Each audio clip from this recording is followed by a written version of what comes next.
Hello everyone, welcome to a get ready with me. এটা ছিল ষষ্ঠীর দিনের গেট রেডি উইথ মি। আর সেদিন খুব তাড়াতাড়ির মধ্যে রেডি হতে হচ্ছিলো, কারণ সেদিন আমার শো ছিল।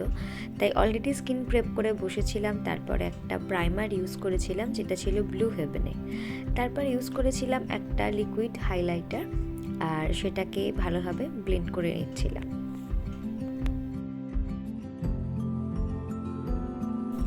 তারপর ইউজ করেছিলাম লরিয়ালের একটা ফাউন্ডেশন, আর এটা এক পাম্পই যথেষ্ট আমার মুখের জন্য। আর যেহেতু কপালে অনেকটা প্রোডাক্ট একসাথে বেরিয়ে গেছিলো, তাই ওখান থেকে ডট ডট করে পুরো মুখে ওটাকে অ্যাপ্লাই করে নিচ্ছিলাম। আর তারপর একটা ফাউন্ডেশন ব্রাশের মাধ্যমে সবটাকে ভালো করে ব্লেন্ড করে নিচ্ছিলাম।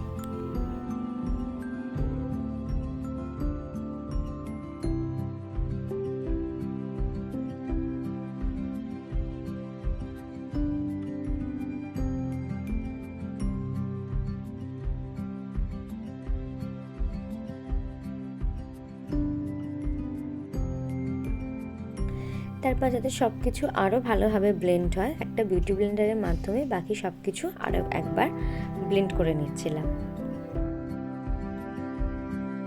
তারপর আমি ইউজ করেছিলাম একটা লিকুইড ব্লাশ, আর লিকুইড ব্লাশ নয়, ক্রিম ব্লাশ। আর এরম টাইপের ক্রিম প্রোডাক্ট ইউজ করার আগে একটু ভালো করে অ্যাক্টিভেট করে নিলে ক্রিম প্রোডাক্টগুলো খুব ভালোভাবে অ্যাপ্লাই হয় এবং অ্যাপ্লিকেশানটাও খুব স্মুথ হয়। তারপর একটা ব্রাশের মাধ্যমে সব কিছু ভালো করে ব্লেন্ড করছিলাম।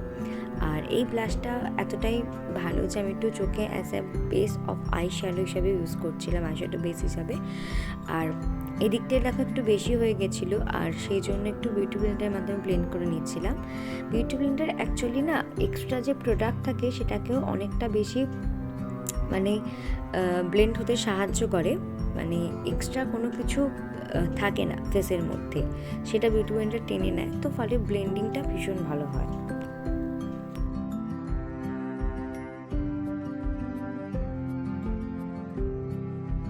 এরপর ইউজ করছিলাম মেবলিন ফিটমির একটা কনসিলার আমার মুখের যে হাই পয়েন্টগুলো আছে সেগুলোতে, আর সেটাকেও একটা কনসিলার ব্রাশের মাধ্যমে ভালো করে ব্লেন্ড করে নিলাম।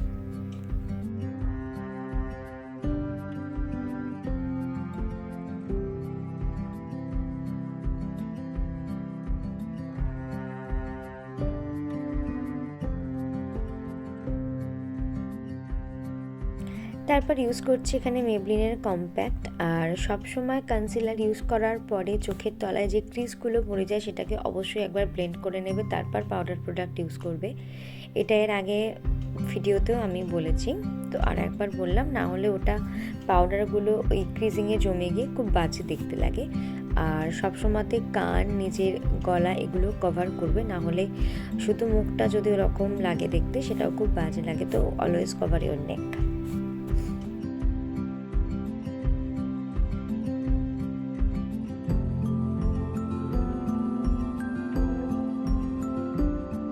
নেক্সট সেদিন একটু ব্লু স্মোকি আই করার চিন্তা ভাবনা ছিল, কিন্তু তাড়াহুড়োর মাঝখানে আমি আর কাজল ইউজ করিনি, তাই একটা ব্লু শ্যাডো প্রথমে লিডটাতে অ্যাপ্লাই করছিলাম।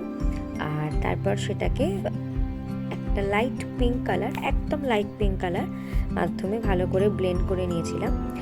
তারপরে মনে হয়েছিল যে না, ব্লু কালারটা আর একটু ডার্ক করলে ভালো লাগবে, তো আরও একবার ব্লু কালার নিয়েছিলাম। আর তারপর সেটাকে আরও একবার ভালো করে ব্লেন্ড করে নিয়েছিলাম। এরপর ওই ক্রিজ কালারটা লোয়ার ল্যাশ লাইনে অ্যাপ্লাই করেছিলাম। দেন একটা ব্রনজার ইউজ করছিলাম, যেখানে আমার দরকার হালকা একটু ওয়ার্মথ দেওয়ার জন্য পুরো ফেসটাতে। খুব তাড়াতাড়ি অনেক ইন্টারেস্টিং কিছু ভিডিও আসতে চলেছে আমার চ্যানেলে, তো ইউটিউব চ্যানেলটাতে আর ফেসবুক পেজটা অবশ্যই তোমরা চোখ রাখো। যারা ফলো করোনি পেজে ফলো করে দিও, আর ইউটিউবে চ্যানেলটা সাবস্ক্রাইব করে দিও। অনেক সুন্দর সুন্দর কিছু ইন্টারেস্টিং ভিডিও আসতে চলেছে, তো তার জন্য অবশ্যই স্টে টিউন। তারপর ইউজ করে নিলাম হচ্ছে একটা পিঙ্ক কালারের ব্লাশ অন, আর তারপর ইউজ করে নিচ্ছি হাইলাইটার যেখানে আমার দরকার। আর হাইলাইটার ইউজ করতে আমার ভীষণ ভালো লাগে। তোমরা কমেন্ট করে জানিও কাদের হাইলাইটার ইউজ করতে ভীষণ ভালো লাগে। আমার তো খুব পছন্দের একটা স্টেপ মেকআপের মধ্যে। তারপর চোখের ইনার কর্নারগুলো একটু ভালো করে হাইলাইট করছিলাম যাতে চোখটা একটু ওপেন আপ লাগে। অ্যান্ড নেক্সট অ্যাপ্লাই করে নিয়েছিলাম লিপস্টিক। আর এটা হচ্ছে আমার ফাইনাল লুক। তো তোমরা অবশ্যই কমেন্ট করে জানিও কেমন লাগছে, আর ভিডিওটাকে লাইক, কমেন্ট আর শেয়ার করে দিও। বাই।